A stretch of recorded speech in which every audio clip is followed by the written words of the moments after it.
Okay, I have you guys propped up on my steering wheel right now, so if it falls, I'm sorry. For the past couple of months, I have been getting myself ready to go to China. There is a job offer that I got that I applied for to teach English there. I'm going to be living in China for about 15 months in a city called Suzhou, which is just outside of Shanghai, and it's considered like the Venice of the East, which is amazing. There's canals, there's rivers, there's bridges, there's trees. It's just gorgeous.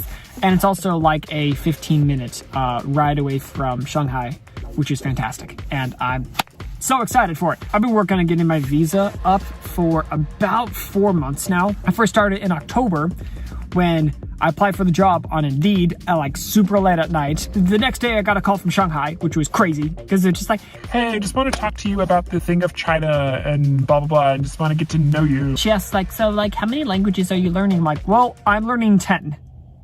Yeah, any interest in an East Asian language? I'm like, yeah, of course. I would absolutely love to speak Mandarin or anything. Hell, I'd even want to learn Cantonese. The next day, I got a video interview with the recruiter, which I had to dress in a suit and tie, which was stressful. She said business casual. I took it as business. I even had to put up my ring light to be able to show it, just to get good lighting for this. A week and a half later, I got an email saying that I got the job, and then there was a recruiter on the city that I chose, which is Suzhou. I just chose it at random because it looked cool, and it's the one closest to Shanghai because that's where I want to go to, because that's where like the Chinese film industry is, and it's also not cold because it's not in the north. By the end of October, I was like going at it.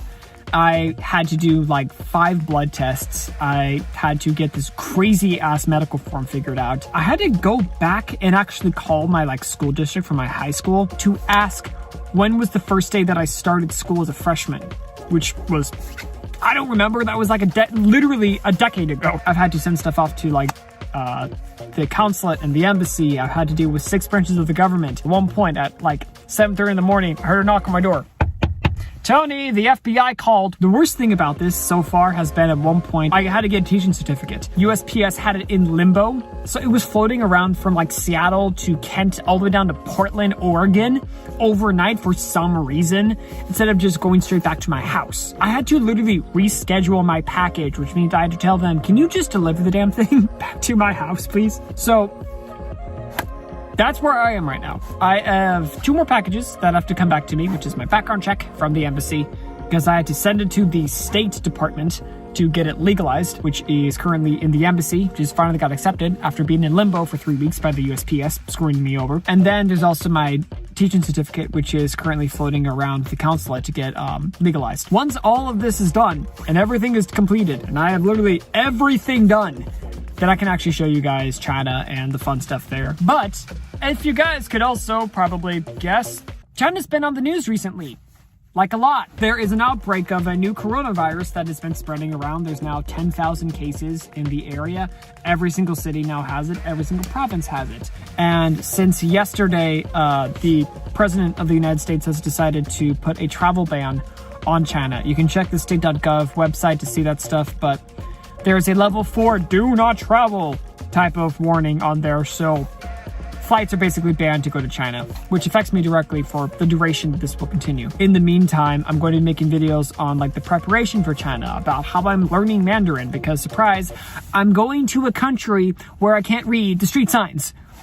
So, I hope you guys enjoyed this video. If you did, please be sure to give it a thumbs up. You can subscribe down below because I do make new videos every Friday. And in the description, I will have something down on the coronavirus from the CDC, the World Health Organization, and a map from Weibo if you guys want to see it, so you guys can stay up to date on the stuff going on there.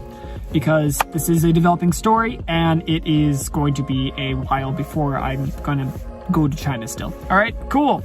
I'm going to go take off. Thank you. I love your faces, and have a good day. Bye.